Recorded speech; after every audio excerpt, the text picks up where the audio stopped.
Ti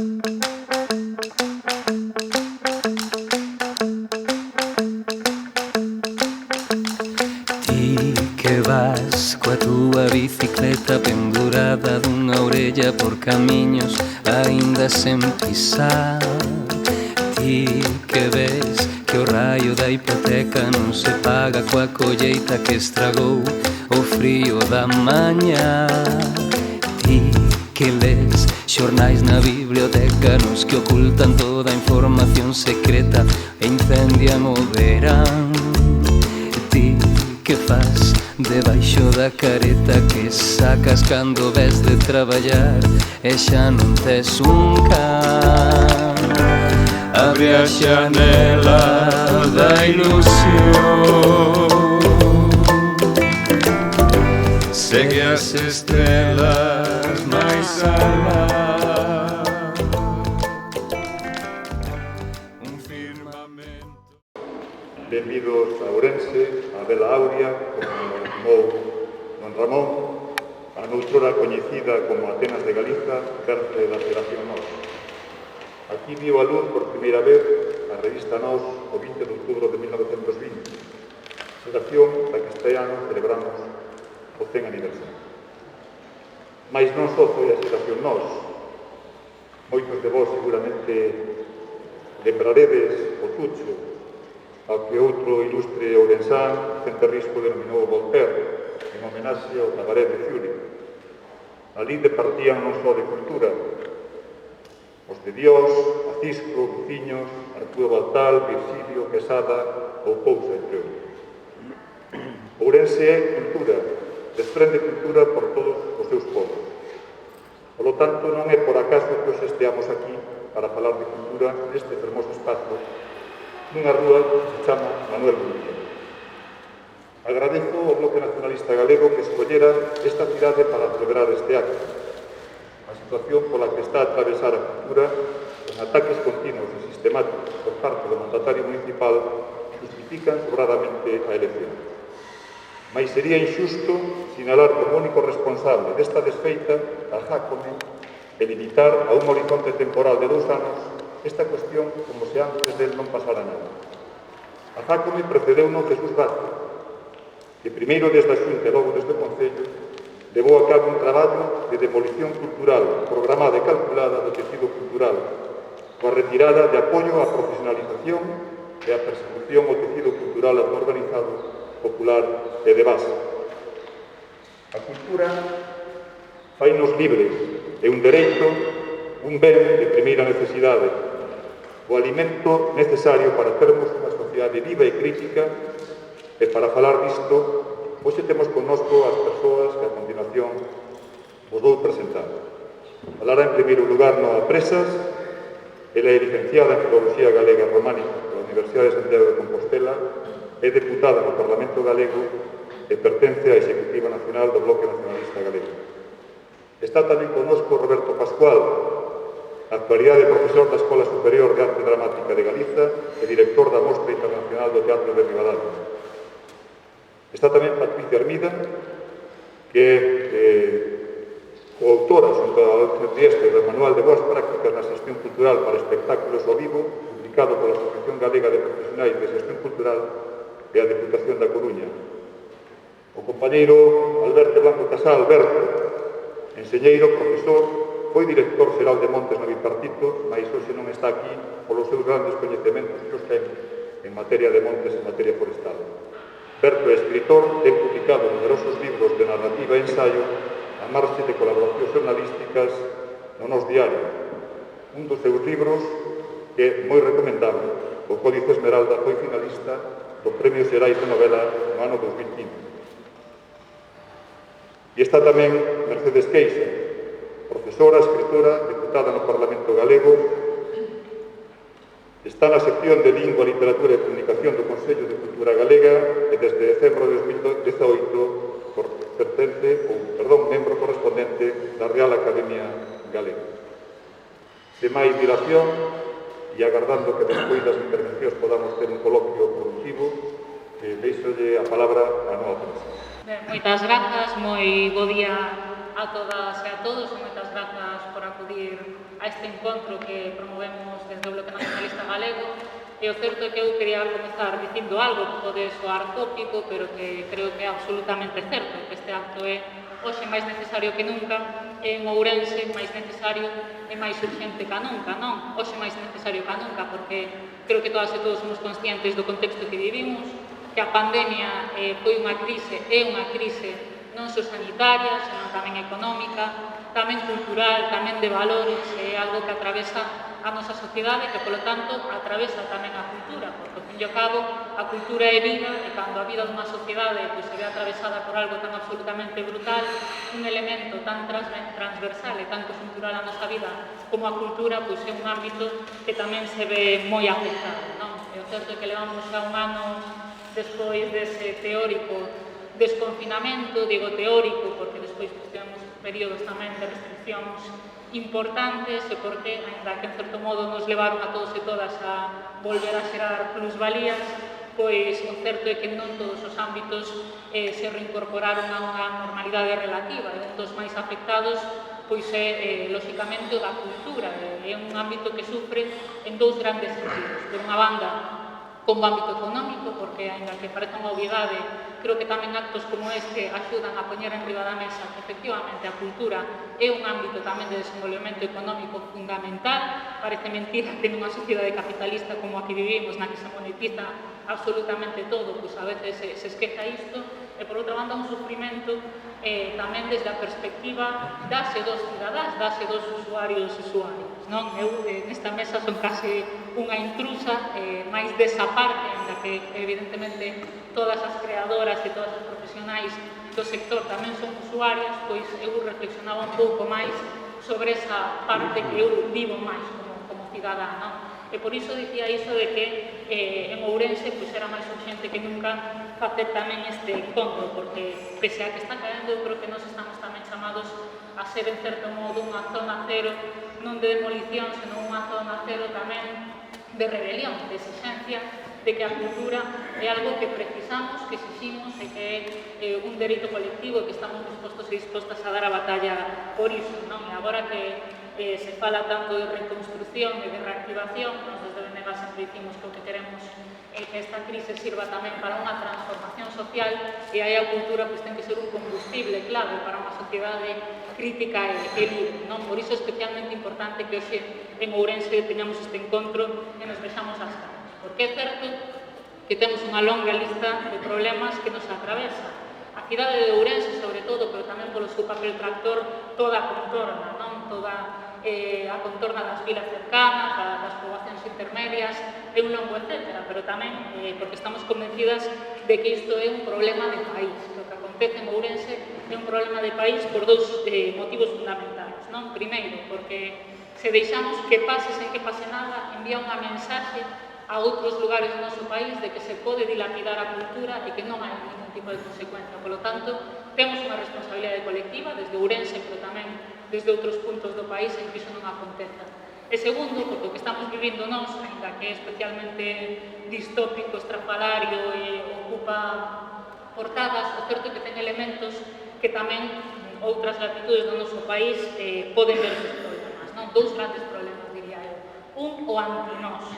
Parece mentira, efectivamente, como dicía o compañeiro Luís, que esteamos no aniversario do nacemento da xeración Nós e que teñamos unha gran vaga de galegofobia, aquí liderada polo alcalde, que non sabe dicir nin nome ou nin ben o nome da cidade onde estamos, pero desde logo non é aleatorio esta inoculación do antigalego e, polo tanto, da anticultura que estamos vivindo en xeral, pois, nun contexto de uniformización da lingua e da cultura. E, por outra banda, ese outro gran ámbito pois, sería a demolición cultural que estamos vivindo, que busca dúas cuestións moi importantes. Por unha banda, a alienación e, por outra banda, a privatización. A alienación, porque, efectivamente, queren que desta crise saiamos todos máis iguais e menos pensantes, pero tamén privatización, porque estamos vendo como nas axendas políticas iso está a orde do día, non? Eu quero insistir en algo que xa avanzaba Luís. Isto non empezou onte, non empezou con Jacome, que tamén na pandemia se está aproveitando para que vaya máis alá, non? xa saiu aquí o nome de Jesús Vázquez, evidentemente, pois, o Partido Popular é corresponsable da situación de hoxe, corresponsable da situación de onte e corresponsable tamén desde a Xunta de Galiza.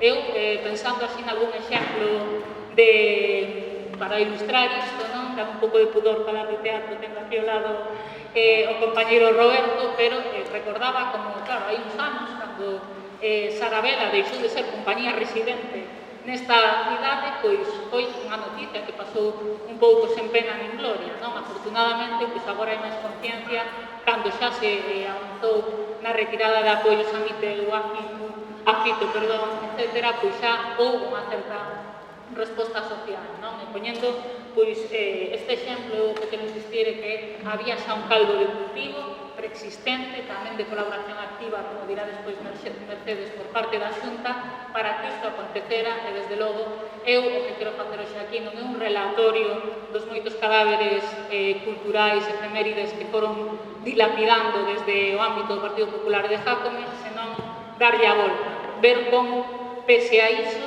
Ourense segue sendo un motor cultural e hai dúas cuestións coas que eu me quedaría. Unha é a resposta social, vimos hai poucos días a praza maiorizada de xente defendendo a Universidade Popular de Ourense con moito espírito combativo e tamén vemos pois, esa iniciativa de emergencia cultural de Ourense que está sabendo chegar a moitísima xente para concienciala. E dúas que pese a todo e pese as circunstancias económicas, sociais que levamos moito tempo vivindo, seguimos sendo un motor e vanguarda en moitísimos aspectos, desde a autoorganización da cultura máis popular, da tradición, do baile, a Ourense segue sendo moi importante, desde todo o ciclo da vida a outros ámbitos moi destacables. Non?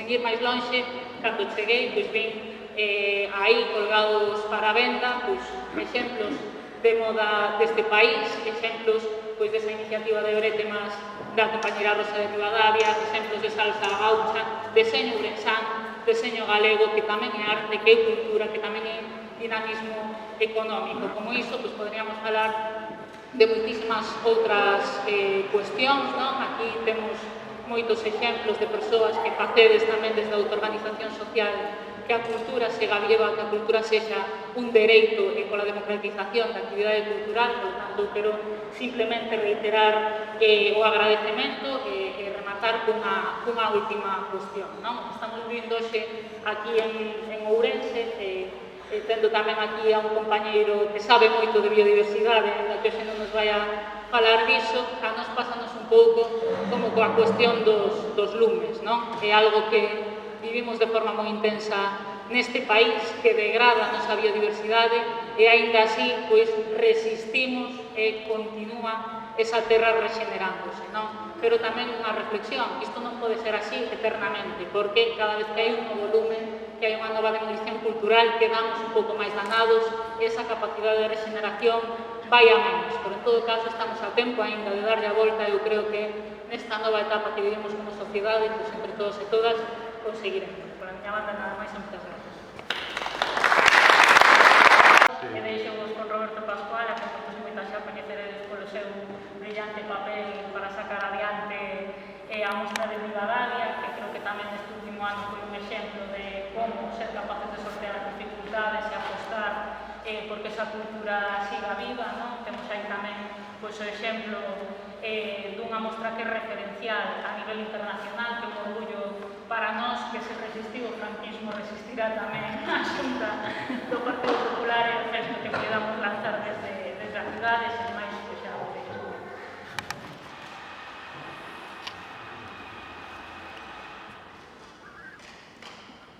Sí. Hola, moi bo día.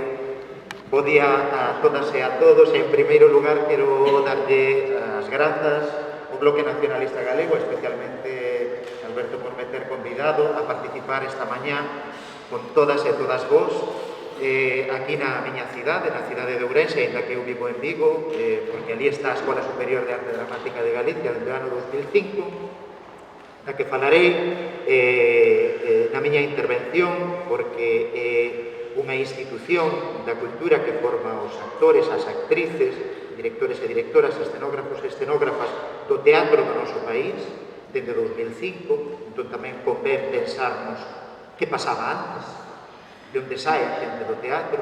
Disto falaremos, porque imos falar de cultura, imos falar de profesionalización, imos falar da situación actual da cultura, pero imos falar tamén dun devir, dunha evolución diacrónica e daquela evolución esta situación.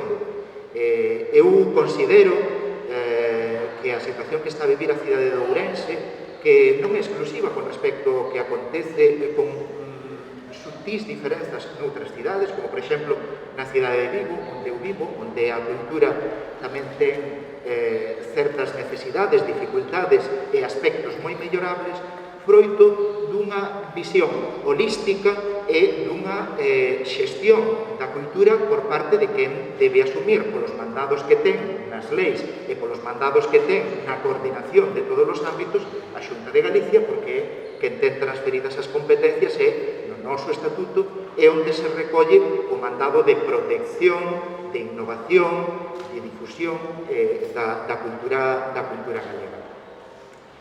Así que, moitísimas grazas, un placer reflexionar sobre o papel da cultura nestes momentos, pero eu diría tamén sobre a oportunidade. Como dicía Enoa, a xente da cultura estamos moi acostumadas ás dificultades que se nos presentan ao longo do tempo, seguramente non especialmente maiores que noutros sectores, pero sí cunha serie de peculiaridades. Nisto quero incidir, porque moitas veces falase de que a xente da cultura é unha xente que se laia especialmente polas dificultades que ten que afrontar continuamente, como se fose un sector moi especial, como se fose un sector especialmente castigado ou que hai que darlle unha serie de privilexios. Ese é un discurso que ás veces certos sectores se encargaron ben de asentar na opinión social. A cultura non ten unha especial, o sector cultural non ten unha especial dificultade seguramente nestes momentos con respecto a outros sectores. Agora ben, o sector da cultura sí debe ter, se así o consideramos, porque vivimos nunha sociedade que protexe a un sector que vai máis alá do ámbito económico ou do ámbito turístico ou de calquera outro sector que ás veces se pode relacionar cunha visión utilitarista da cultura. A cultura ten unha especial protección nas nosas leis porque, ademais dun sinal de identidade, é un patrimonio que alguén terá que cuidar. Ás veces entendeuse que cuidar ese patrimonio era unha responsabilidade exclusiva de quen dirixe, unha responsabilidade exclusiva de quen exerce o poder. Agora mesmo, coa profesionalización que estamos a vivir tamén, non solamente no ámbito creativo, senón tamén no ámbito da mediación, somos quen de entender a cultura dende outro punto de vista que eu creo que a enriquece e a fai moito máis propicia para dialogar coas grandes culturas por legado e por tradición da nosa contorna. E ten que ver cos dereitos culturais. Cultura non solamente é facer cultura. Cultura ten que ver tamén coa mediación e coa profesionalización de quen ten a responsabilidade de garantir que a cultura chega á diversidade de persoas, independentemente da súa franxa social, independentemente do seu nivel económico, independentemente do seu nivel cultural. As persoas mediadoras, que son as que se encargan de establecer a garantía deses dereitos de accesibilidade á cultura, mas non só de accesibilidade, senón de participación directa no ámbito cultural, ten que estar hoxe en día dunha maneira clara, meridiana, precisa, en sintonía co que está a vivir a sociedade, co que necesita a sociedade, co que a sociedade quere nun determinado momento, nun determinado tempo. A mediación cultural é unha profesión dinámica, é unha profesión que debe estar en permanente estado de autoavaliación e de mellora da súa actividade. calidade. A mediación cultural é un exercicio tan relevante e tan importante como a propia excelencia da cultura. Ainda que ás veces, insisto, ás veces se lle traslada á opinión pública que o importante é o talento, o importante é a calidade da cultura. E, fronte a iso, xa non hai ningún outro argumentario. Parece que o fenómeno un pouco dulcificado do talento é froito dunha reacción espontánea dunha persoa que ten unhas habilidades especiais e iso hai que protexer. Ese é o modelo que durante algúns anos algunhas persoas defenderon moi próximo a un modelo liberal da cultura, das industrias culturais. Que o mercado regule, que as persoas co seu talento ocupen os lugares que a sociedade lle quere dar. Mais podemos preguntarnos, eu como cidadán, como cidadá, que quero ver máis alá do talento, quero ver innovación, quero ver progreso dentro dunha determinada liña, quero ver variedade, quero ver que a cultura de base ou a cultura que se realiza nos barrios pode dialogar perfectamente con outras esferas da cultura que ás veces se amosan como elitistas. Quen se encarga diso? Onde están os plans? Onde está o papel de quen debe asumir iso? Onde está a coordinación das institucións? Eu creo que durante todos estes anos, dende que se estableceu o modelo das autonomías e a transferencia da cultura, parece que as administracións públicas foron ocupándose cada quen de sortear proxectos en común de cara á sociedade e levar a cabo aquelas actividades que por inercia, como por exemplo acontece agora mesmo nas institucións da Xunta de Galicia, ou por individualismo que se ve moitas veces na contraprogramación de moitas institucións culturais non coordinadas, pois moitas veces vemos que unha deputación leva a cabo unha programación, un concello leva outro, a Xunta de Galicia leva outra, e non hai un diálogo, non hai un sentido en común, non hai un sentido de participación, de responsabilidade e ao mesmo tempo de asunción dunha modestia como institución ao servizo dun ben común. Iso se cadra é porque entre todas e todos, e eu tamén fago autocrítica, porque temos un papel todas e todos, non solamente, como dicía ao comezo, as persoas que se encargan da programación ou as que teñen o exercicio do poder, senón todas e todos, temos o papel de, non sei se por deformación profesional ou por vocación pedagóxica, eu sempre intento explicar, dar argumentarios sólidos para legitimar o noso oficio, legitimar que a cultura ten unha especial protección. Temos que explicar ás veces por que a cultura ten que ter unha especial protección e por que a cultura debería ser un sector especialmente coordinado entre todas as administracións públicas, pero sí onde unha delas asuma un papel rector, con leis marco que non existen no noso país, non existe unha lei marco sobre artes escénicas. No Parlamento, de momento, non se aprobou. Si agora, por iniciativa do BNG, se retomou a necesidade de volver a falar dunha lei de artes escénicas que 50 profesionais deste ámbito levamos a cabo hai 4 anos e a Xunta de Galicia decidiu deixar nun caixón coa connivencia do grupo parlamentario que sostén o goberno. Vemos que non hai leis marco que establezan, digamos, os piares básicos a partir dos cales as administracións públicas sintan esa responsabilidade e esa obriga de executar nos ámbitos que lles corresponden as políticas e os plans estratégicos para garantir ese dereito de participación en todos os ámbitos, no ámbito plástico, no ámbito escénico, no ámbito musical, en todos os sectores da cultura. E tamén a coordinación entre todas as administracións para que realmente se faga eficaz o papel que están a cumprir todas as institucións do noso país. As institucións educativas, como as escolas superiores, os teatros onde se investiu un diñeiro que saiu dos nosos impostos e que están pechados. Iso é unha anomalía en Europa.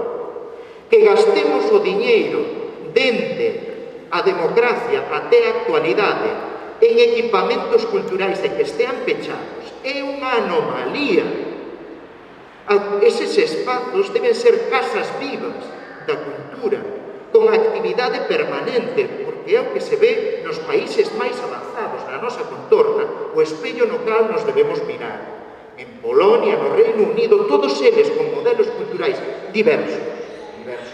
Ás veces un modelo máis keynesiano, que máis liberal, ou que non temos por que ter medo, porque pode convivir perfectamente cun modelo proteccionista, un modelo regulacionista, un modelo de discriminación positiva e de políticas de discriminación positiva que compre realmente se queremos conseguir un equilibrio e unha normalización en sectores moi precarizados ou en sectores minorizados, pero que hai que atender, evidentemente, se confiamos na igualdade de oportunidades. Iso é o espello no que nos debemos mirar. O espello deses países que teñen residencias artísticas, que teñen servizos sociais, non solamente de exhibición nos teatros. Teatros abertos as 24 horas, as casas vivas, lugares de mediación e de actividade, onde non solamente falemos de produtos, e isto falo de teatro, porque é o meu ámbito, pero podese levar tamén o eido das bibliotecas, o eido de calquera outro espazo, de calquera outra infraestructura cultural pública ou protexida polo ámbito público, pero onde se deposita unha serie de recursos para que iso se converta realmente nunha chama viva de participación e de innovación cultural. As cidades non son cidades consumidoras, as cidades son cidades creadoras.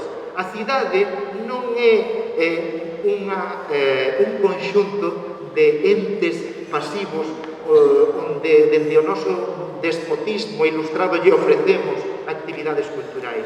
Hai que garantir que nesas actividades, coa formación que temos as persoas, que temos a responsabilidade da mediación, poidan ter acceso, poidan participar, poidan sentirse incluídas, poidan sentirse activamente parte dun proxecto que nace deles. O Festival Internacional que eu dirixo non tería ningún sentido no seu diálogo internacional se non tivese en conta toda a tradición de Abrente e toda a raigame do seu povo. Se non tivese en conta o teatro afeccionado, se non tivese en conta a xente, o capital económico desa xente, as políticas de prezos, dende as políticas de prezos até as actividades, eu non podo facer unha sucursal dun evento de Broadway, como pretenden algúns rexedores municipais. Porque nin isto é Broadway, nin a nosa economía, nin a nosa sociedade é outra sociedade que non sexa a galega, unha serie de realidades, de identidades e de características que ten igualmente a oportunidade de relacionarse con Robert Wilson, con Corso Novas ou con calquer outro director internacional ou con o Festival de Aviñón ou o Festival de Edimburgo. Sen ningún complexo, pero coa nosa realidade e coa nosa identidade. Porque aquí hai xestores culturais igualmente relevantes que en calquera deses espazos.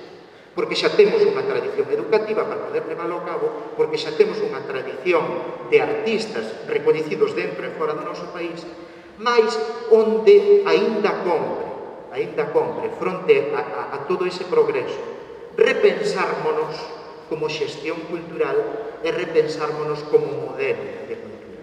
Porque o que está a acontecer, e con isto concluo, é síntoma daquilo que deixamos sen facer.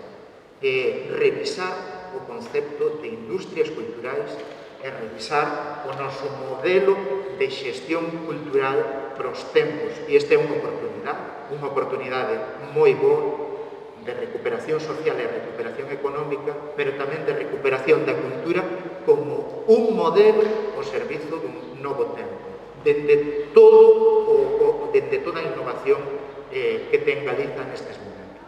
Moitísimas gracias. Bueno, Bueno, bos días a todas e a todos. Grazas ao Bloque Nacionalista Galego por terme invitado. Grazas a Alberto en particular por sentarme na palestra a escoitar estas grandes experiencias. Roberto, unha persoa que admiro moitísimo e a primeira vez que teño a oportunidade de coincidir con él. A verdade é que, a miña experiencia ven máis dende a cadea de valor desas industrias que Roberto falaba. Eu son abogada de formación, pero traballo como produtora e como axente de artistas. E non podo estar máis de acordo con todo o que expoñechedes agora, con o discurso de Noa, que deime con o titular desa precariedade que vimos sufrindo dende fai moito tempo, que a pandemia non vim máis que a poñer en relevo, non? Que chove sobre mollado, porque ese malabarismo que decía Roberto, que están os artistas e os axentes diferentes da cultura acostumados a pelexar e a facer todos os días, púxose máis de manifesto si cabe, si é posible, con esta situación tan tremenda e con prácticas como as que estades a vivir aquí en Ourense, que realmente fan no replantear si a situación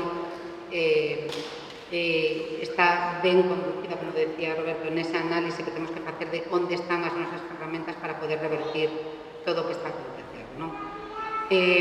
Eu estou aquí sentada porque fai pouco tiven a honra de facer un manual de boas prácticas nos eventos ao vivo que me encargou a Asociación de Xestores Culturais, e que foi un exercicio, a verdade, realmente trepidante, porque creo que nunca tivera ocasión de facer unha reflexión sobre a calma de ter que plasmalo acerca de todos os procedementos e os pasos que fan falla para levar a cabo un evento.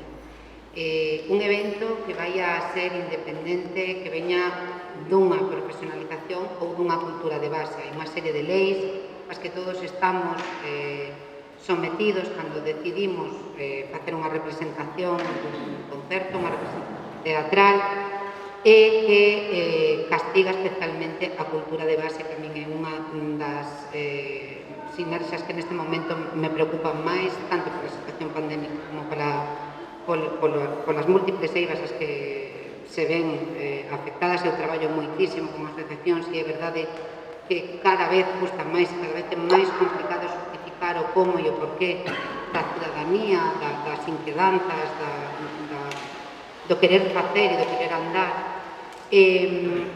Precisamente, facendo este manual con meu compañeiro, con Ángel, contamos máis de 50 leis que concorren á hora de levar a cabo un evento, non? O sea, pensar que estas transferencias en materias de espectáculos e en materias deportivas viñeron ás diferentes autonomías nos anos 90 e que todavía non temos un regulamento que recolla absolutamente todo o preciso para facer un espectáculo ou para facer un evento ao vivo, xa é bastante significativo desa ausencia de preocupación de darnos un marco de garantías a todos aqueles que decidimos apostar pola cultura, ben sexa como medio de vida ou como expresión necesaria da poboación dunha contorna.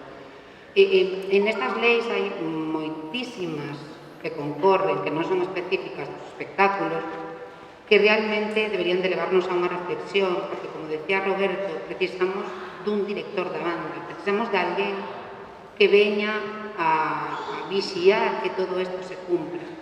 Neste manual fixemos unha especial vixiancia das boas prácticas e de todos aqueles abusos que se estaban a cometer, e a verdade que foi arrepiante, porque enfocouse dende dous prismas, dende o prisma da industria cultural, entendéndose como os axentes, as organizadoras, pero tamén da administración pública. Puxémonos no papel da administración pública como organizadora de eventos. E a verdade é que moitas veces atopamos que nin sequera hai técnicos que están formados no coñecemento para poder cumprir non só coa lei de espectáculos, sino con outro tipo de leis que son, quizáis, para mí moito máis importantes que pode ser a lei de igualdade, que non se está a cumprir en ningún aspecto no ámbito da cultura. Neste senso, puxemos o foco en varios aspectos. O primeiro, precisamente, foi esa ausencia de consideración territorial que están a ter os eventos nas diferentes administracións. Cando falamos deses grandes continentes, deses grandes festivais que se están a facer, non se ten en conta, como decía Roberto, en absoluto, nin as costumes, nin a cidadanía, nin esas políticas de prezos, nin a identidade. É fundamental construir, cando faz un evento de grande magnitude, nun territorio, é fundamental colaborar man a man coa cidadanía e coas asentes culturais da contorna, porque vai a ser o que valide o festival, senón realmente vamos a ter un evento que podemos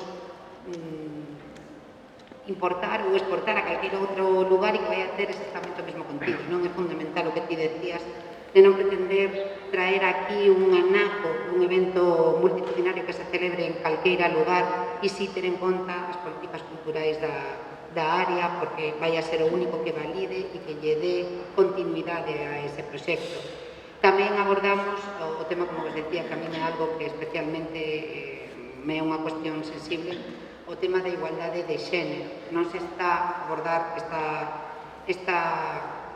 lei que existe e que non é unha lei exclusiva de Galicia, senón que é transversal para todas as autonomías e que realmente ao final está deixando e mermando moitísimo a posibilidade da muller e a posibilidade de incorporación da muller na cadea de valor, pero non nos ámbitos de coidado que sigue a pasar. As mulleres sempre están vencelladas a produción, a hospitalidade, sempre estamos tendo cuidado de que todo o mundo este ben. Non, ten que haber mulleres directoras, ten que haber mulleres productoras, ten que haber mulleres rexedoras, ten que haber mulleres que realmente le ven ese papel e non hai ningún tipo de incentivo por parte deses directores que votamos en falta para que esa lei de igualdade se cumpra en todo o ámbito cultural, en todas as propostas culturais. Tamén facemos fincapé no tema da sustentabilidade salarial. Estamos nun momento en que levamos esperando xa máis de 2 anos porque se regule un estatuto do artista, que para min vai a ser a base de todo. Non podemos empezar a construir unha cadea de valor con sentido se non temos unha regulación para o artista que realmente teña ese coidado desa, mencionaba Roberto, desa contorna especial que precisa a cultura. Non somos traballadores a uso, temos as nosas peculiaridades, a nosa temporalidade, temos as nosas dificultades, hai un montón de traballo que non está visibilizado, como pode ser o da creación ou do ensaio, que non ten ningún tipo de protección, nin especial, nin non especial, non existe ningún tipo de regulación ao respecto, mentre en países como en Francia estamos falando de que teñen unha lei que coida o artista como un traballador máis da sociedade, non? E falta que por fin se dé este paso e podamos comezar polo xerador de valor que é o artista, o creador, para poder logo ordear o resto dos elementos da cadea de valor. Tamén facemos fincapé na ausencia de conciliación. É certo que aquí en Galiza temos un convenio que saliu saliu no 2016, e sí que é certo que ten trata e versa sobre, estiveron Estela Galega, estivo Aguén, sobre o coidado do traballador na industria cultural, e sí que hai certa experiencia neste senso, pero non sei, volvemos ao mismo de sempre. Cando hai unha participación de fondos públicos non podemos dar o diñeiro e mirar para outro lado, senón que temos que facernos garantes de que se están a cumprir todas esas leis que, non sei se o dixen, pero insisto, son máis de 50 que concorren aquí en Galiza, non só por garantir o ben da industria e o ben dos creadores, senón tamén por garantir o acceso da cultura a toda a cidadanía. Se non coidamos, se non envolvemos dunha especial protección ao sector cultural, a primeira resentida vai a ser a cidadanía, que xa se está vendo negada, insisto, nese poder espontáneo que ven sendo histórico, ademais en Galicia, que somos tremendamente participativos e tremendamente asociativos para determinadas facetas da cultura, como para ainda por riba que o único que atopemos sexan eivas, non? Entón, bueno, neste manual facemos un repaso a todos estes puntos da sustentabilidade, que non só a sustentabilidade é ambiental, que parece que é a única que agora todo o mundo ten en boca, e tentamos, por suposto, bueno, tirar un pouco das orellas non só as organizadoras, sino tamén a administración pública para que retome un pouco a conciencia e se erixa como ese gran interlocutor que precisamos para que estas leis.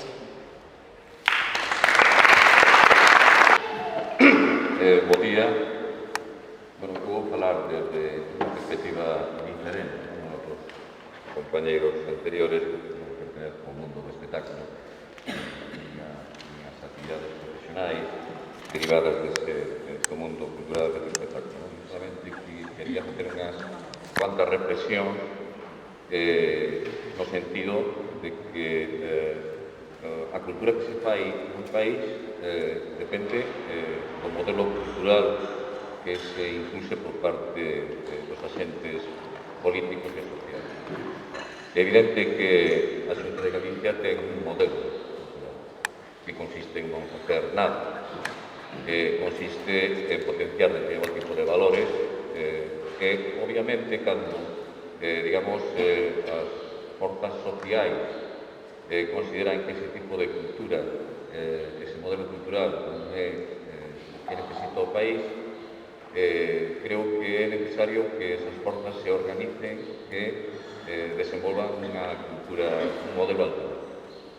Evidentemente non é o mesmo estar dirixindo o país desde a Consellería de Cultura, desde a Xunta de Galicia, onde se pode levar adiante unha serie de actividades culturais e un nivel cultural, de acordo con esa forma de ver, de pensar Galicia que temos algúns como os nacionalistas, que evidentemente está en oposición con un embate por parte dos poderes fácticos e, obviamente, da propia Xunta de Galicia, que o que interesa é crear unha sociedade onde o desplasamento, ese falso cosmopolitismo dos individuos, ese beber dunha fonte cultural, digamos, que é común en países do mundo, pois, evidentemente, iso entra totalmente en contradicción, creo que cos dereitos, por exemplo, do povo. Eu creo que, frente a ese desplazamento que xa se murdía, aproveitando que estamos aquí cerca da rúa do seu nome, os precursores xa se queixaban que vivíamos no país do río do esquecemento, no sentido de que solamente pensamos no presente, no inmediato, que non temos ninguna conciencia do noso pasado. O pasado non existe. E o gran problema é que os grandes países que hoxe son os vectores fundamentais do crecemento económico no mundo, que é da ideoloxía dominante, do que é o mundo anglosaxón, pois evidentemente sí que cultivan perfectamente nos outros do ámbito nacional e territorial, cultivan os seus creadores. Evidentemente, falar de Dickinson, falar de Stevenson, pois para eles é común e é realmente algo fundamental para crear o seu imaginario nacional e popular. E ten éxito, e son capaces de exportar con éxito esa produción cultural ao resto do mundo e nos copiamos, venerámoslo de forma diligente. Sin darnos conta de que esa operación tamén é unha operación de borrado da nosa propia cultura, infravalorar a nosa propia cultura e a non poñela en valor. Que eles pagan ese tipo de actividade, de minimvalorar as culturas nacionais dos países da periferia, é normal. Que o noso pagamos xa me parece que é un perigo tremendo e insulte. E outro día chamou muitísimo a atención cando asistí a esta manifestación, esta concentración que se fixo no Obradoiro sobre o Día das Letras Galegas, que moitos dos intervintes fixesen unha manifestación, digamos, o uso dun mitin de tipo político. As intervencións culturais teñen que ir máis alá dun mitin de tipo político. O político é a actuación sobre o inmediato. sobre aquilo que temos que resolver nos prazos máis próximos. E é necesario dedicar esforzo. Pero cando facemos un acto de carácter cultural, deberíamos, e ademais facemos unha praza simbólica para o país, como é a Praza do Obradoiro, tan cerca do Pazo de Xenmire, que non se faga unha mención a este personaxe histórico do século XII, que foi un elemento fulcral no crecimiento de Galicia, da expresión de Galicia en Europa e no mundo, parece terriblemente triste. E eu creo que isto é realmente un síntoma do que temos que cambiar.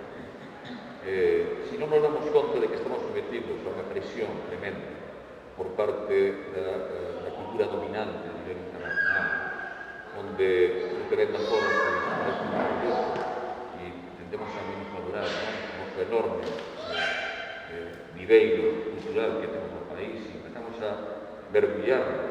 Nos séculos anteriores temos personaxes de película que creo que os cineastas do presente, a xente que se dedica ao mundo do cinema e do teatro, que ten aí un auténtico viveiro para promocionar o país e que sería un éxito exportado. E iso que nos daría a nós, ademais, un campo diferenciador. Se nós facemos o mismo que fan en Londres, pois evidentemente non vai chamar demasiado a atención, pode ser incluso un espectáculo brillante, de calidade, pero creo que o que nos vai dar unha trascendencia no mundo é a capacidade de facer algo diferenciado. Eu creo que deberíamos mergullarnos no noso pasado inmediato e non tan inmediato, porque temos, digamos, uns valores tan importantes que eu creo que deberíamos aproveitarlos para poder proxectarnos no futuro, deleitarnos no presente como un factor de entretenimento, pero ao mesmo tempo de formación. Hai que ter en conta que, ademais, non só estamos enfrontándonos a unhas portas que generan unha ideoloxía dominante, pois, a nivel de Estado, pois, vinculado pois, as figuras españolas, relevantes, de negación deste debate que hai agora entre Pablo Bazán e Rosalía de Castro, ¿no? Entre aqueles factores que son, máis ben, valores de carácter estatal e español contra os galegos, sino que hai tamén unha actividade demoledora, que eu creo que é terrible e que non se está tendo en conta na súa xusta dimensión, que é un factor que que chamamos o neoliberalismo, ¿no? E que nos últimos 50 anos, 40 anos, 30 anos, pois tuvo unha labor tan eficaz que hoxe a sociedade, que temos xa unha certa perspectiva histórica pola idade, temos que darnos conta, decatámonos de que o pensamento, o tipo de sociedade que había, evidentemente na década dos 70, por ir a unha época mítica do pasado inmediato, non ten nada que ver con a sociedade actual, ten moi pouco que ver. Evidentemente hai aspectos positivos da evolución do noso país, que evidentemente son innegables, pero é evidente que aspectos moi importantes que eran sobre a identidade do noso país, a identidade dos galegos e das galegas, foi desaparecendo e estamos ahora mergullados en ese universo neoliberal, individualista, absolutamente gregario, sectorial, fragmentario totalmente, que o que fai é realmente crear un problema gravísimo para opoñarnos a todo este tipo de políticas, ¿no? Por iso creo que era necesario, que vou rematando, que era necesario ter unha especie de fundación cultural galega, non unha fundación máis, sino un instrumento que aglutinase, porque se pedía algunha dirección, ¿no? Unha converxencia nos traballos, evitar andar unha golpes por demais, metindo absolutamente unha forma irracional, para dirixir, digamos, ter unha porta rectora que dirixira os esforzos da cultura directamente a aqueles obxectivos que realmente nos interesan. Remato dicindo que, índome a México, que é un país seguramente contrario, ¿no? En outro ámbito xeográfico, político e cultural, que un país fragmentado polo narcotráfico, polo intervencionismo norteamericano en campos encubertos, unha forma de conseguir López Obrador, por exemplo, para construir a súa alternativa despois da súa derrota no 2006, foi construir un ciclo de debate, expandir miles de ciclos de debate polo país adiante, para dar a coñecer unha realidade alternativa á realidade gringa, ¿no? Que os Estados Unidos, a través dos seus, obviamente, axentes, ¿no? Mexicanos, estaban intentando introducir, desgraciadamente, nese país, o un país casi en bancarrota a nivel, digamos, administrativo, porque hai centros de poder alternativos que están destruindo, pois conseguiron de alguna maneira enfrontarse a esa situación a través de unha serie de intelectuais e de persoas que realmente se decataron de que a única maneira de construir un país alternativo era ir coa base social e a través, facendo unha sinerxia entre os distintos medios que pode haber, grupos de teatro, cinema, conferenciantes, historiadores, intelectuais, etc., que se casen directamente a xente. Eu creo que é iso que temos que facer. Non podemos esperar que Feijóo nos vai a resolver os problemas que nos temos como país. Eles teñen un modelo diferente. Non é que non teñan un modelo, claro que o teñen. Pasa que ese modelo é totalmente antitético ao noso e, evidentemente, é algo que vamos a ter que combatir, pero non simplemente poñendo unha moción. Vamos a ter que construir un movimento cultural de verdade. E remato xa definitivamente, dicindo que eso foi o que fixo o nacionalismo na década dos 60, dos 70, do século pasado. Despois da despeita, da guerra, e do masacre, dos principales intelectuais, do momento cultural do país e político, eu creo que hai algo que nós non valoramos suficientemente, non? Que consideramos, pois, isto, o culturalismo. Bueno, pois o culturalismo, que evidentemente podemos fazer moitísimas críticas, foi capaz de aguantar a través de Galaxia e de outras entidades, foi capaz de resistir, que a cultura galega podese resistir durante o fascismo, digamos, esa envite, esa destrucción que se sembrou durante a guerra. E esa labor, eu creo que é unha labor moi importante, que logo desembocou na década dos 60 dos 70 no momento cultural asociativo, que fixo absolutamente posible chegar a cada recuncho do país, pois a través con obras de teatro, con discursos, con conferencias, etc. Eu creo que, tendo en conta que non podemos repetir exactamente os mismos modelos miméticamente, nin o mexicano, nin o mellor o noso da década dos 60 dos 70, sí que deberíamos buscar algo similar, adaptándonos aos tempos presentes, para incidir sobre a realidade do noso país e intentar rachar coa hegemonía do pensamento dominante. Se non facemos iso vai ser moi complicado, porque non temos medios, non podemos utilizar, non temos os mesmos medios que teñen eles ao seu alcance.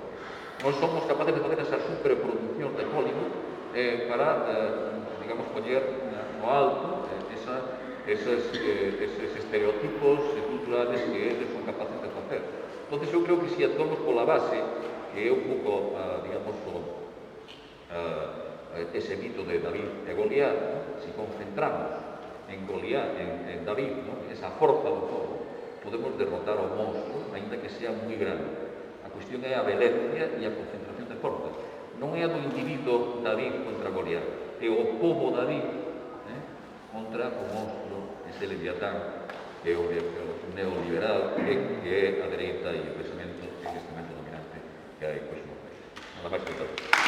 Obrigadísima por ter organizado este encontro e tamén por poder facer parte e escutar estas intervencións que, ademais de genuínas en si propias, sobre todo axudan a que eu xa como última prácticamente non teña nada que dicir, non?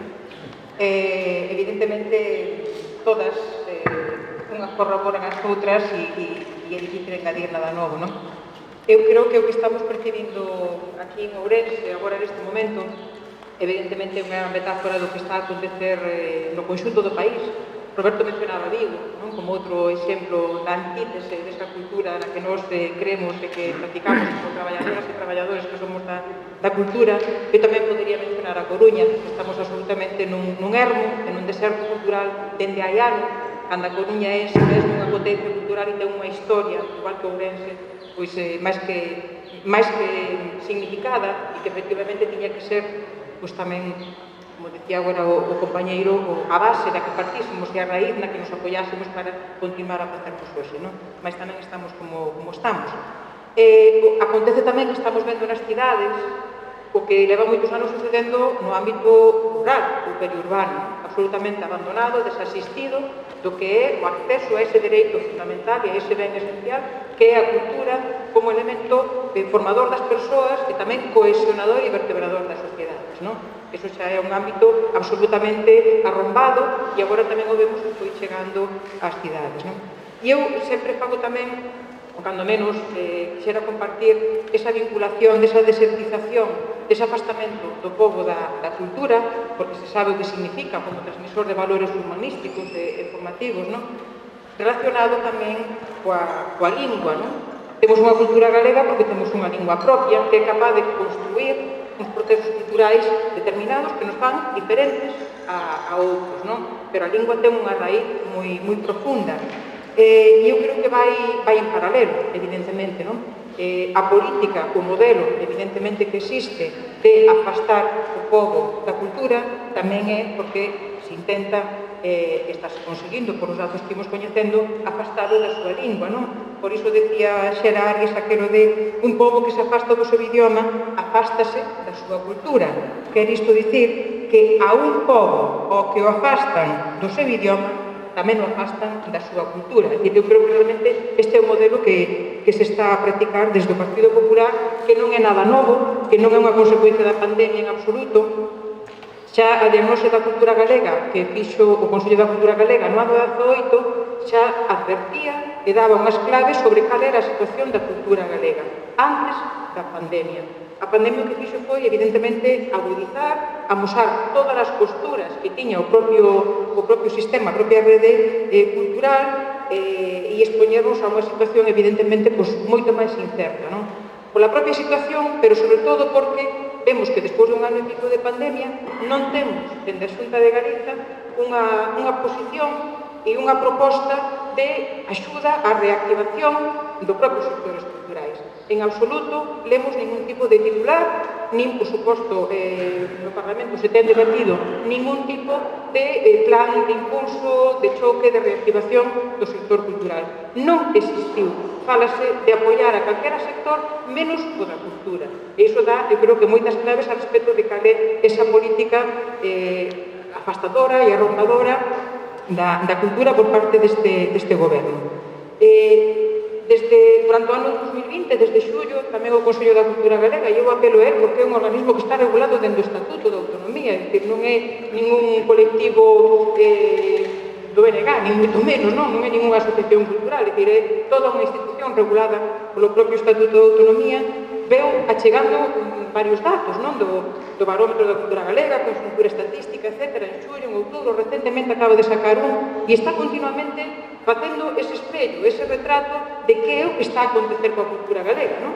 Pero tamén cale esa base que ten a cultura galega e que segue sendo aínda presente, non? E con capacidade de crear. Insisto, non hai ningún tipo de proposta de reacción, de proposta alternativa de poñerse man a man cos sectores culturais galegos por parte do actual goberno do Partido Popular, pero tampouco é nada novo, simplemente é un paso máis no que se leva facendo dende 12 anos e as persoas que estamos dun ou outro xeito vinculadas coa cultura galega ben o sabemos, non? Nestes meses de legislatura evidentemente levamos diferentes propostas a debate, non? En pleno, en comisión, etc. E o único que conseguimos foi sempre o non por resposta, non? Desde o principio demandamos que se considerase a cultura como un ben esencial, como un produto de primeira necesidade, que tivese iso unha protección, unha blindaxe para asegurar algo que para nós é o lema do traballo diario, e é que a cultura é un dereito, e que a cultura importa, e que temos que garantir o acceso á cultura por parte de toda a sociedade, independentemente de onde viva, de como pense, é realmente a saiba nutricia dunha sociedade, non? E unha sociedade que non ten acceso á cultura, xa sabemos o que é tamén, desde logo non é no que nos acreditamos.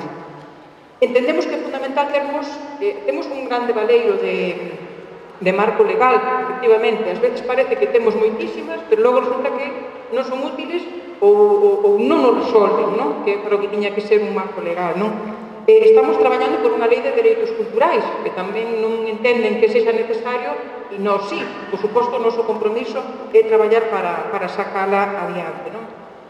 Incluímos o sector da cultura na Comisión de Reactivación, non? Inicialmente social, económica, e por vontade e por insistencia e teimudez do BNG, quixemos que tamén fose cultural, é dicir, que a cultura tamén contase para emprender un momento novo a partir de todas estas leccións que nos deixa a pandemia, non? Ou, por suposto, tamén incorporamos a cultura para todo iso que estamos oindo en titulares continuamente dos fondos Next Generation, non? E dos fondos europeos, que tamén este goberno se olvidou de que a cultura podía e debía estar aí, non? E, por suposto, pois, para nós tamén o está. Bueno, básicamente, porque creo que o tempo é cativo, non? Eu creo que neste momento ese modelo que hai, efectivamente, a pandemia deixou claro que non serve, non? Ese modelo que está únicamente vinculado a esa marca etiqueta Xacobeo, onde sabemos que calquera proceso creativo que non entre dentro dese modelo que nos entregan, absolutamente queda descoberto e desasistido. Non vale.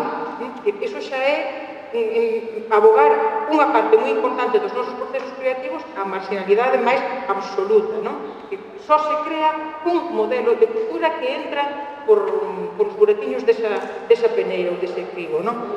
Evidentemente, esa política absolutamente encamiñada ao espectáculo, non? Política espectáculo de grandes eventos, onde todo se cifra en función dos miles, dos milleiros de persoas, pero non do que é o valor creativo, o proceso creativo, o valor cultural en si mesmo, non? Iso absolutamente non se avalía, como non se avalía nada aquí tampouco neste país nunca, non?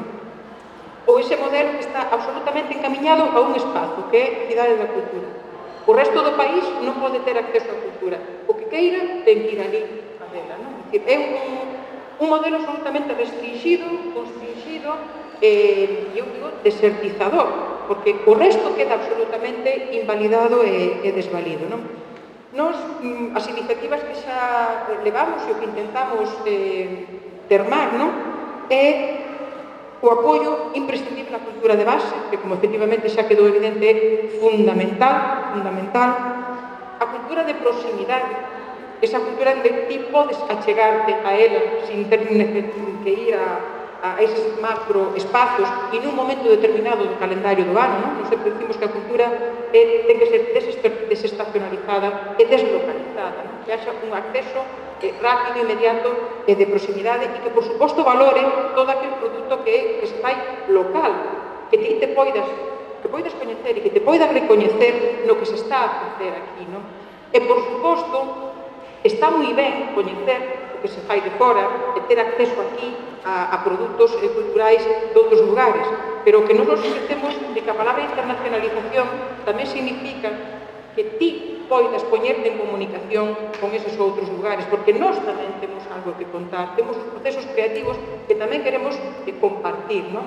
Antes falábase do Grupo Nós, ou falase do Camiño de Santiago, e iso que son camiños de internacionalización, de comunicación, de diálogo con outras culturas.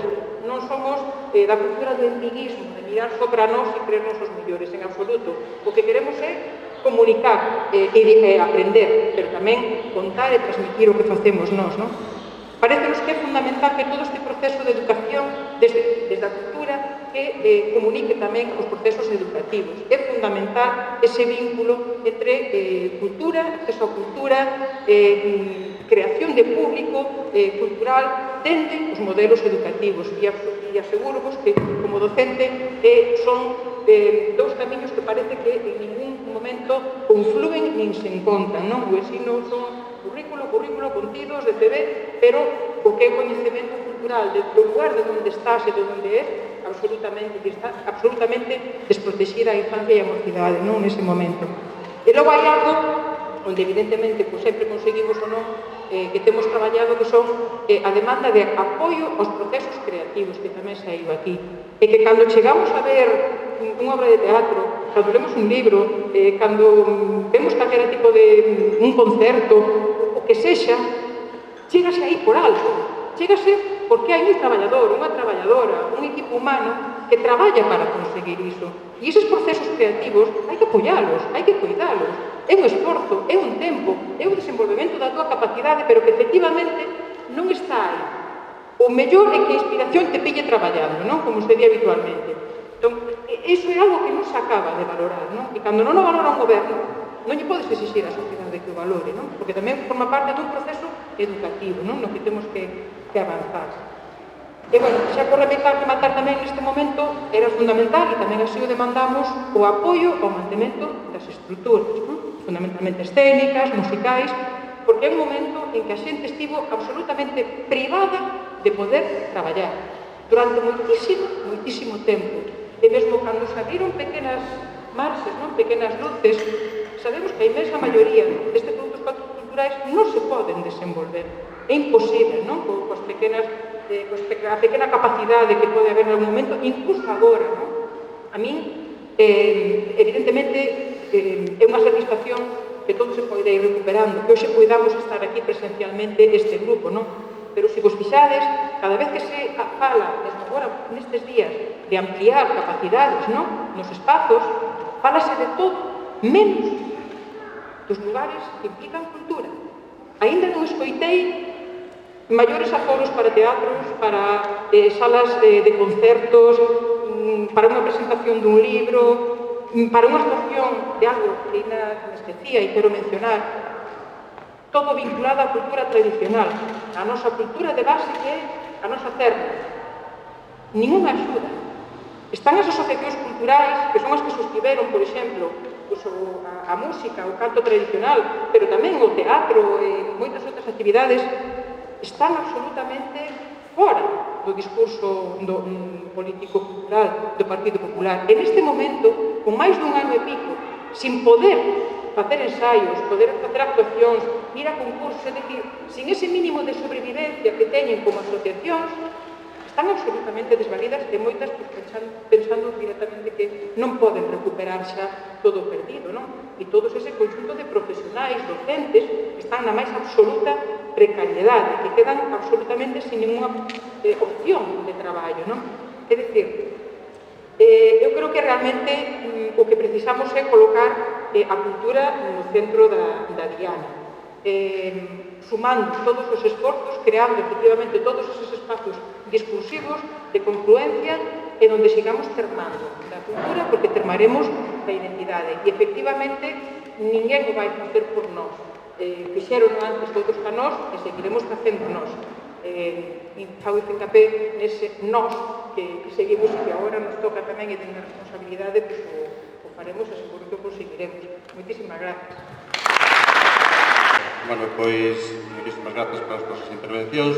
Eu chamo Alberto e vai ser o presentador do teatro, pero nunca tampouco traballei de presentador, porque me tocou aquí no final, entón, con un microfolo, como está facendo este repaso. Falaronse de moitísimas cousas, todas elas super interesantes, uns discursos boísimos e o que estamos facendo precisamente é xerar eses espacios de discurso con isto que se chama Verbum Precario, que é a segunda edición, que tuvo unha primeira edición en Compostela xa fai un tempo e que en ese momento se quixo falar de precariedade precisamente, porque xusto ese día que fixemos ese verbú, ese espazo de encontros, ese espazo de xeración de relato en Santiago, na Cidade da Cultura estaba vendo unha xornada sobre industrias musicais. Esa xornada sobre industrias musicais tiña moita máis xente da que nos juntamos, nos juntamos nun espazo así parecido a este, tamén así alternativo, enchemos aquele espazo, pero o aforo daquele espazo era moito máis pequeno do que tiña a Cidade da Cultura, xuntando a xente falando de industrias musicais. A mí aquilo me pareceu unha metáfora perfecta daquele momento. A Xunta estaba falando de industrias musicais, de algo que non se chegou a desenvolver, ainda non se chegou a desenvolver no noso país, unha industria como tal, son sectores musicais, son traballadores da cultura, traballadores da música, non son industria ainda. Entón, con ese engaño das palabras, se nos está levando a precisamente unha xeración dun discurso único, que non é máis que un discurso capitalista, neoliberal, e que é o discurso que lle interesa a dereita. Entón, nós en aquel momento que decíamos que o bloque tiña que falar de precariedade, tiña que falar de clase trabajadora, tiña que falar de volver a reclasarnos. Teño que agradecer aquí a este home que é un traballador da cultura, Xosé Baltar, que nos puxo augas, que está grabando e que está facendo un exercicio laboral moi digno, tan digno como a xente que está sentada. Tamén, xa de paso, a xente daqui que a misa xente de Ourense que organizou este acto. Hoxe, para falar aquí ou para ofrecer esta presentación que non fixen, estaba buscando unha libretiña na casa e non a topaba. Atopei este libriño que tiña así como unhas follas en blanco e que fala sobre a globalización e bueno, leí a primeira página e gustaríame lela aquí outra vez porque eu é do que quería falar hoxe e do que creo que temos que falar en estes espazos de gañar o discurso. E di aquí José Luis San Pedro. Coa caída do muro de Berlín e o derrumbamento soviético desapareceu o único gran rival oposto á expansión do capitalismo, que desde entón intensificou coa nova tecnoloxía informática o seu dominio sobre os mercados mundiais. organizando unha rede especulativa financiera non controlada polos gobernos en virtude das medidas liberalizadoras. Os ideólogos e beneficiarios do sistema afirman que esa rede, coñecida como globalización, conducirá a riqueza para todos e, ademais, é consecuencia inevitable do progreso técnico. Fronte a esa filosofía de mercados sen controis, érguense numerosos obxectores que lembran que cada ano é maior o foso entre os países ricos e os pobres, referíndose, ademais, a problemas planetarios que só se resolverán atendendo todo o importante para a existencia humana e non só a rentabilidade económica. Este é o discurso dominante e este é o discurso que gañou. E nós non deberamos estar nese discurso, non deberamos deixarnos enganar polas palabras dese discurso. Palabras dese discurso son industrias culturais, son consumos culturais, son entender a cultura exclusivamente como un sector económico, exclusivamente, mayoritariamente como un sector económico. Por suposto que a cultura é un sector económico e por suposto que isto é importante, pero non podemos engañarnos polo discurso dominante, non podemos deixarnos vencer por ese discurso dominante que xa gañou, porque a cultura, ademais de todo eso, de todo relacionado coa economía, é un dereito fundamental do ser humano, é un fundamentador da nosa vida, da nosa existencia como persoas, como colectividade, como país. E ese debe ser o noso discurso. Por eso, estes encontros de repensar o discurso que nos temos como persoas, pero que temos tamén como colectivo, como país e como organización política tamén. Por eso creo que é importante que cada vez que digamos, podemos facer unha broma, cada vez que decimos industria musical, morre un gato pequeno, entón, cada vez que digamos industria cultural, cada vez que digamos consumos culturais, cada vez que digamos xacobeo, por favor, pensade que palabras estamos utilizando.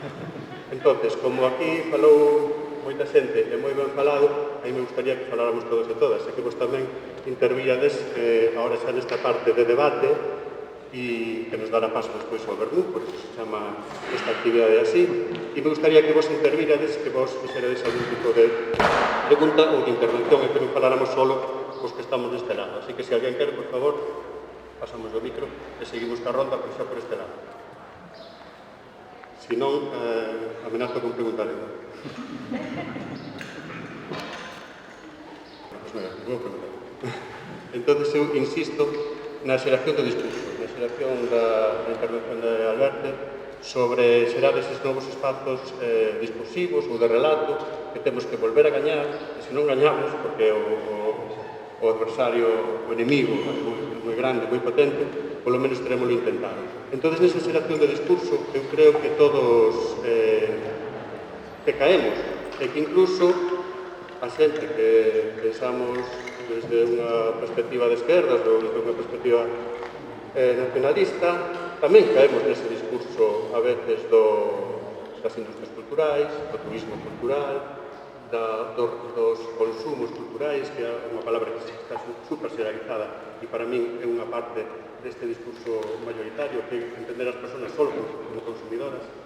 Si se tende que a cultura só é un sector económico, se pode decir que a cultura como sector económico non é esencial, porque como sector económico a veces pode ser que non sexa esencial, pode ser que haxe outros máis grandes, pero que a cultura non é só un sector económico. Eu creo que se nos levan, que o gaño parte deso, o gaño é ese, se nos levan a pensar baixo a súa terminoloxía economicista, que a cultura só é un sector económico, evidentemente nos poden decir que non somos esenciais e, por lo tanto, nos poden ir cerrando, nos poden ir pechando, nos poden ir obviando, e así de paso se aforran ter que falar de outras cousas máis importantes como o desenvolvemento humano, o espírito crítico, a conciencia nacional ou outras cousas que aporta a cultura tamén.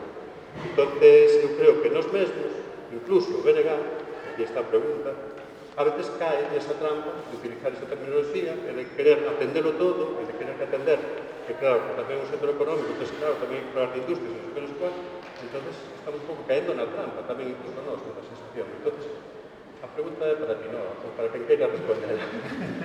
Estamos deixando nos levar por un discurso mayoritario ou non? Entonces, perfectamente definido, como acabo de definir perfectamente Mercedes, cal é o noso discurso, cal é o noso punto de vista.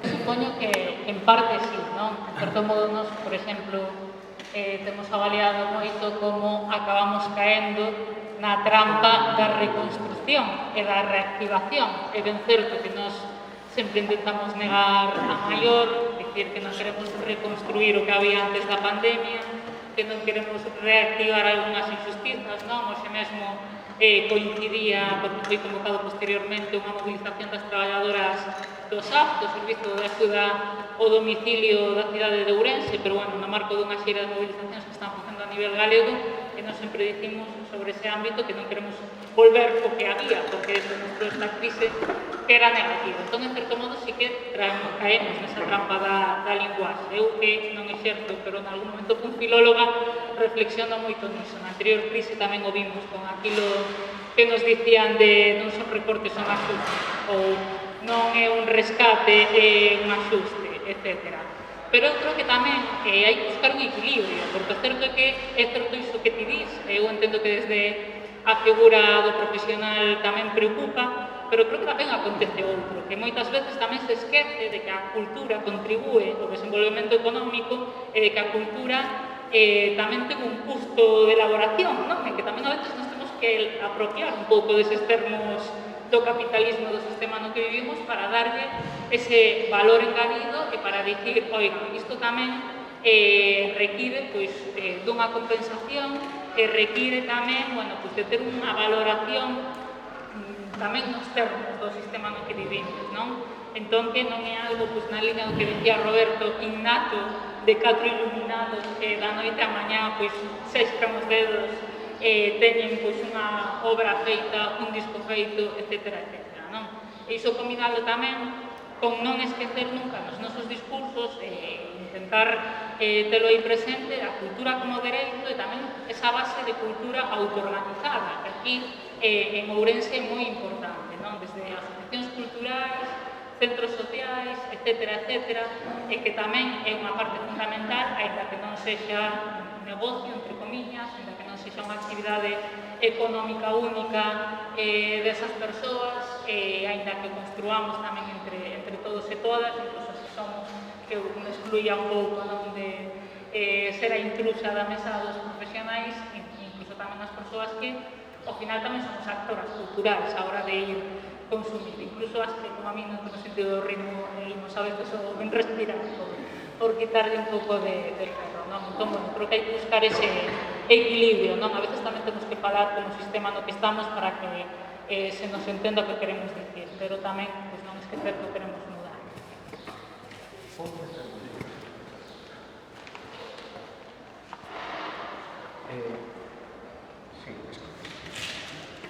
Agora sí. Relacionado con isto, quería que reflexionásemos sobre o modelo de cultura que existe desde o franquismo até a actualidade. Non mudou. Temos un modelo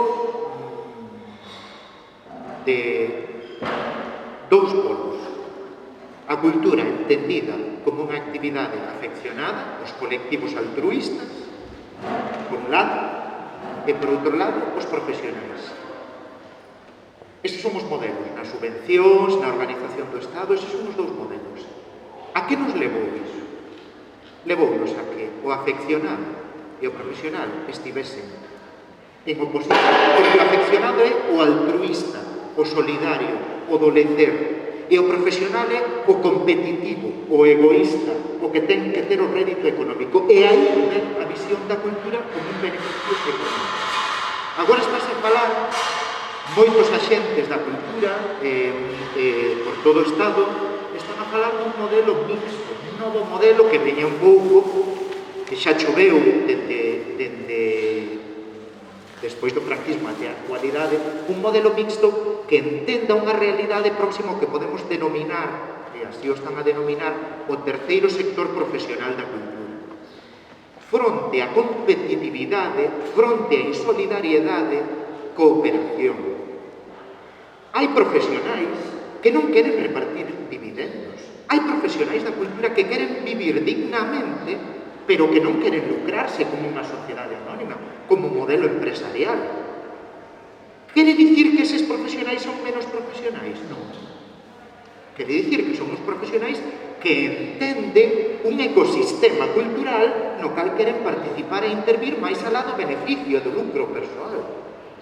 Eses modelos é o que eu antes me refería como repensarnos os modelos que temos herdados que eu nací no 81, Dios mío.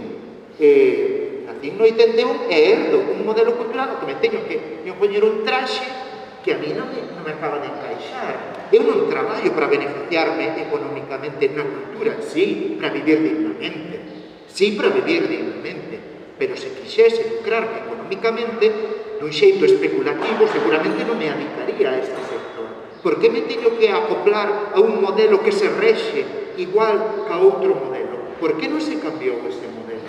E por que se teñen que opoñer o afeccionado o profesional? Por que desde aquel momento, desde aquelas políticas culturais, se leva como a enfrontar eses dous sectores?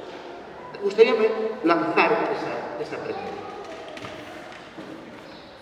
Estaba pensando exactamente no que estabas dicindo ti, pero tamén quería facer unha pequena observación, e é que é certo que si ese uso da palabra industria cultural non é o axeitado, non só foi por unha determinada liña política de exposición, senón tamén porque a moitos axentes da cadea de valor interesoulles que se dixese industria cultural.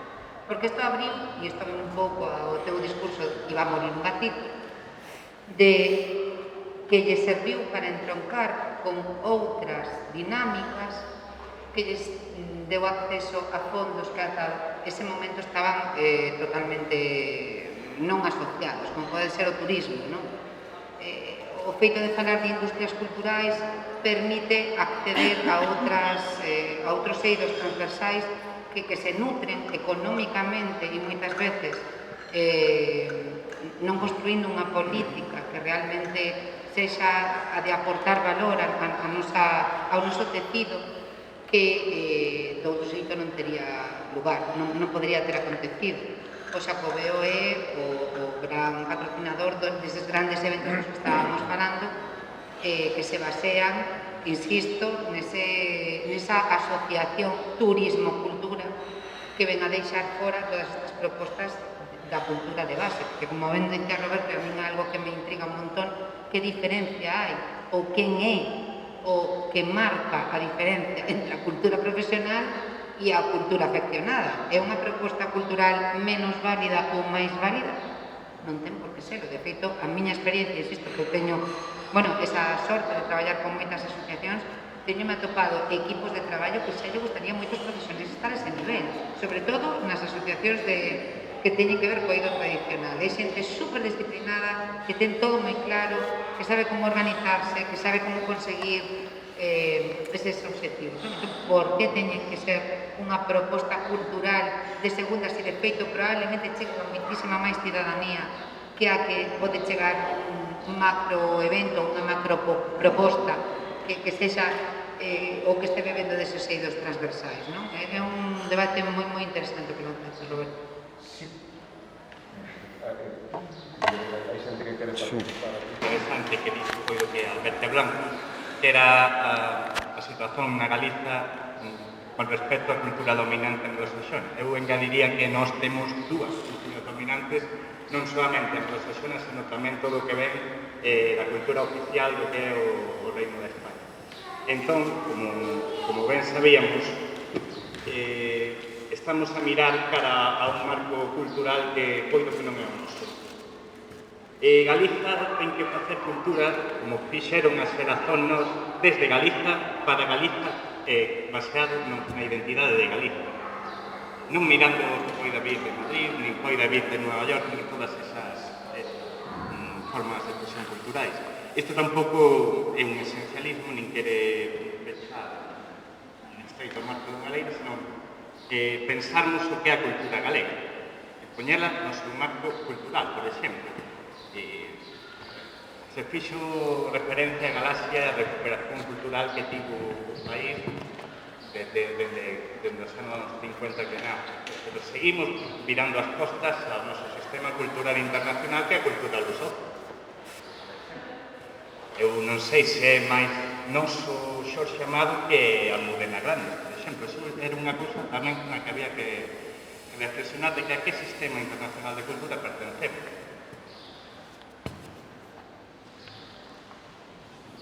Sí. No, encende. Hola. Sí. Moi ben, moitas gracias. Vou repetir o mesmo que repetichedes todos.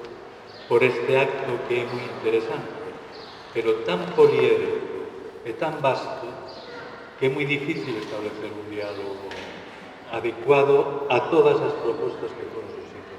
Eu coincido contigo en que no fondo subxace unha visión da cultura dentro dun sistema determinado. Vamos a ser benignos e vamos a supoñer que ese sistema non necesariamente sea capitalista, porque me consta que ningún dos que está aquí o depende, pero sí é un sistema de mercado non regulado, dixémolo aí. Entón eu vou facer unha intervención que é a inversa da lógica do que se fan as intervencións. E a primeira cousa que lle quero pedir ao BNG é que convoque un foro, un congreso, un lugar onde podamos debater todos e todas as que estemos dispostos con propostas concretas, elaboradas, como trouxechedes vos, para que a cousa sea biunívoca, non sexa dos ponentes que moi de agradecer que tuverades tan sintetizadas as vosas propostas e tan interesantes, senón que moitas máis persoas que pertencemos ao sistema, ao colectivo dos activistas culturais, podamos participar no debate. E por que o digo? Porque non nos engañemos, as institucións só as teñen os estados. Non pensemos que no Parlamento galego se vai legislar algo que teña que ver cun beneficio para Galicia, tendo en conta que Galiza é unha periferia de Madrid. É dicir, aquí houve un cambio que non sei se todos estamos vendo adecuadamente. Hubo un cambio radical de paradigma no Estado español que se ven de verificar nas eleccións en Madrid, donde queda clara a nosa situación de periferia. Nos a eso temos de que respostar. Non vou plantexar o tema aquí porque creo que non é o que procede. O que sí procede é que a nosa red institucional, e ao falar da nosa, falo do BNG, nunca tivo unha política cultural clara. Primer axioma, que para min é axiomático, o debatiríamos nese foro, non existe cultura e lingua. É un paquete único. É dicir, non se sostén unha loita pola lingua, que de feito estamos vendo, senón é parella en igual intensidade e con igual calidade unha loita pola cultura. E a cultura, que irámolo nós, que irámolo ou non, se produce na sociedade. Pero quen a debe, como ben decía Roberto, quen debe considerala como un patrimonio e un ben social e un dereito social a cuidar son as institucións.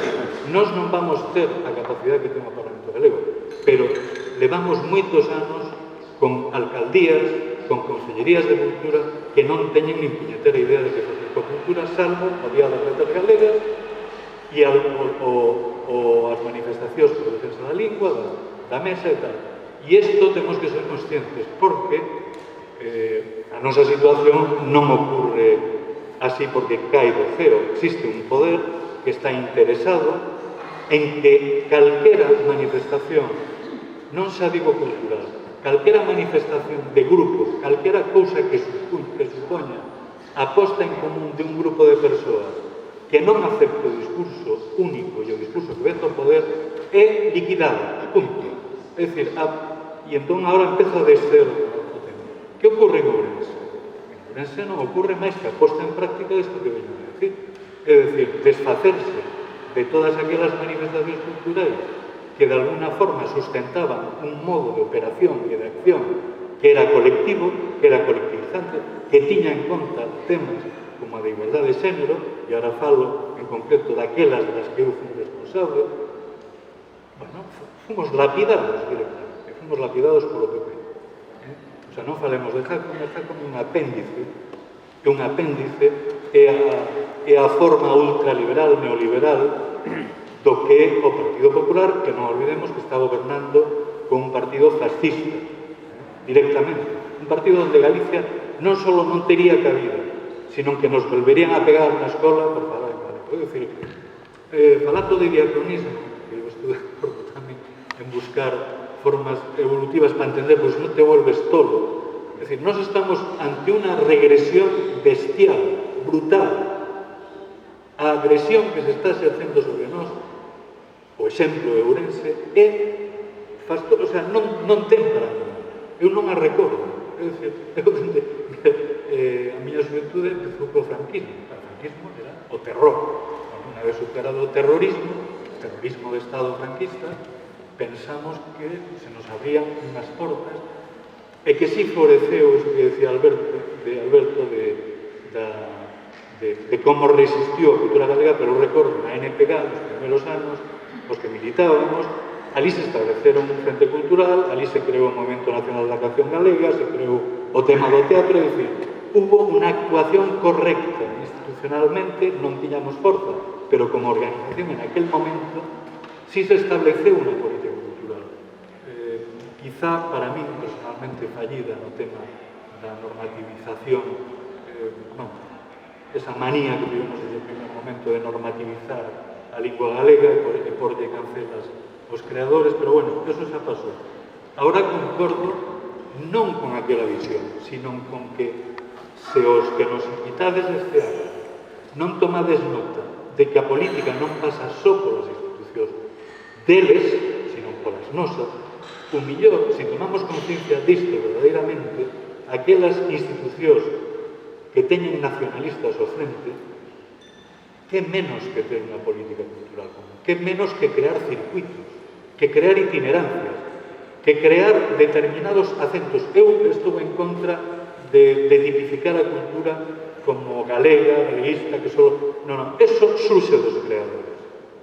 Eso se depura coa calidad, se depura coa mensaxe, se depura si é capaz de relacionarse despois internacionalmente ou non. Pero institucionalmente, nós temos que crear ese ámbito no que todo o que leva desdito se poda desenrolar.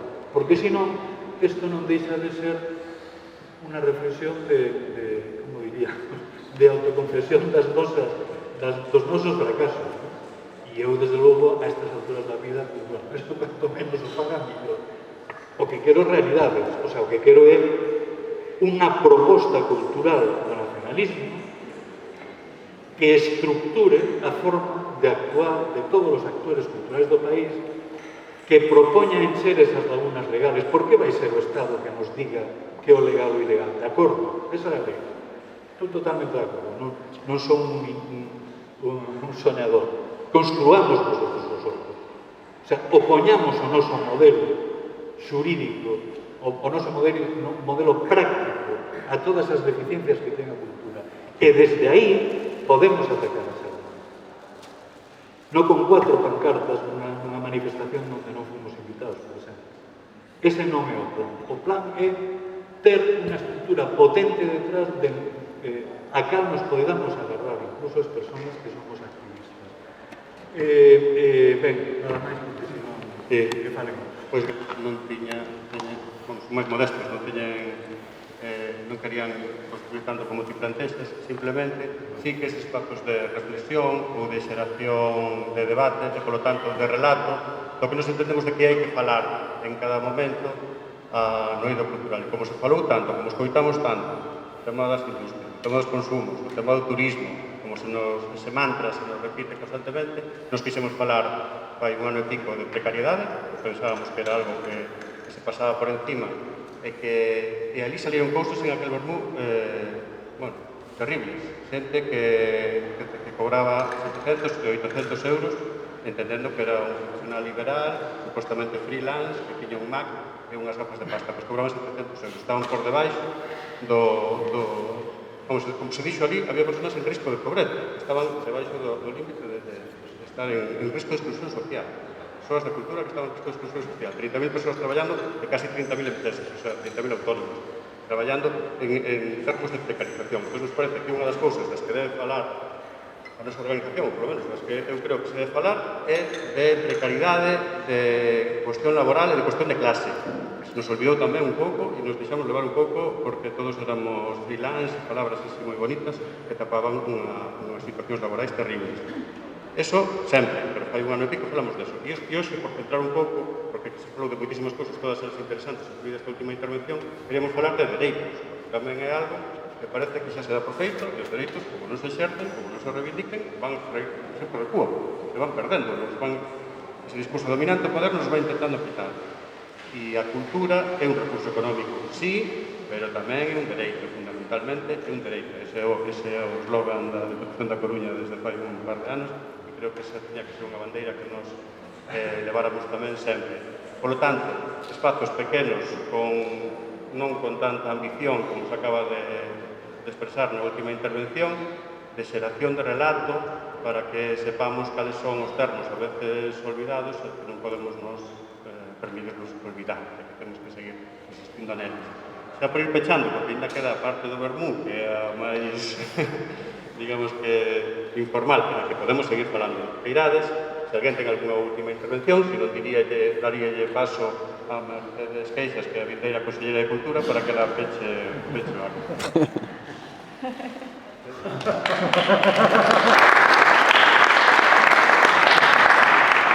Que non estaba programado, Ben, que vou dicir agora? Levo aquí un montón de notas tomadas que creo que é máis necesario que nunca seguir traballando con estes espazos de convivencia que son en definitiva e que tanto precisamos, non?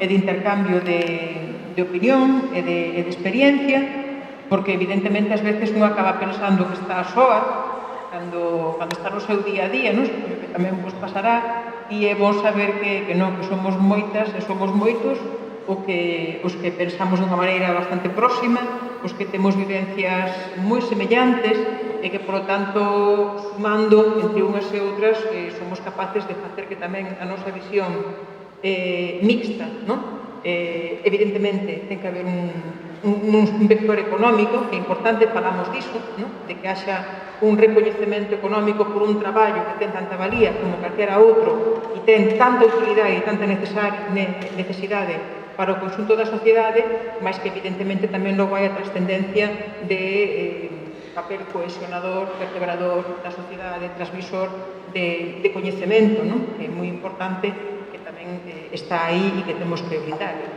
Todos, dentro do noso día a día, pero sobre todo tamén desde a responsabilidade da propia administración e dos gobernos, non? É dicir, nunha política dun goberno que teña a cultura como un dos eixos fundamentais e mesmo tamén transversais do que son as accións políticas, porque non é só cultura por un lado e o resto polo outro, senón que a cultura debe de estar tamén transversalmente en todas as áreas. Evidentemente é un goberno, ou é unha visión política que entende que o povo está no centro, non?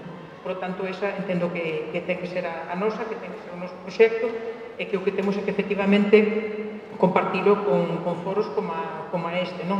De máis tamaño, de menos, como tamén dicía o compañeiro, pero importante que o fagamos, non? Que esteamos, que compartamos, que recollamos e que sigamos traballando con acción propositiva e cara adiante, non? De futuro. E, bueno, eso é, desde logo, dende o BNG, é o que agradecemos compartir estes espazos, este intercambio de experiencia, de opinión e tamén de proxecto de futuro, non? Que é o que realmente, no fondo, todos temos. A acción propositiva e de estar no camiño de avanzar. Desde logo, non no do inmobilismo, nin no de aceptar a resignación e a imposibilidade de mudar, non?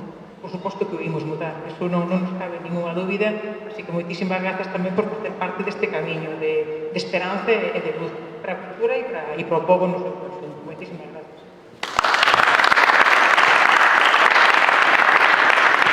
Reiterar as grazas á Asamblea Local, á Comarcal, a Ourense e, bueno, podemos tomar o vermú, se queredes.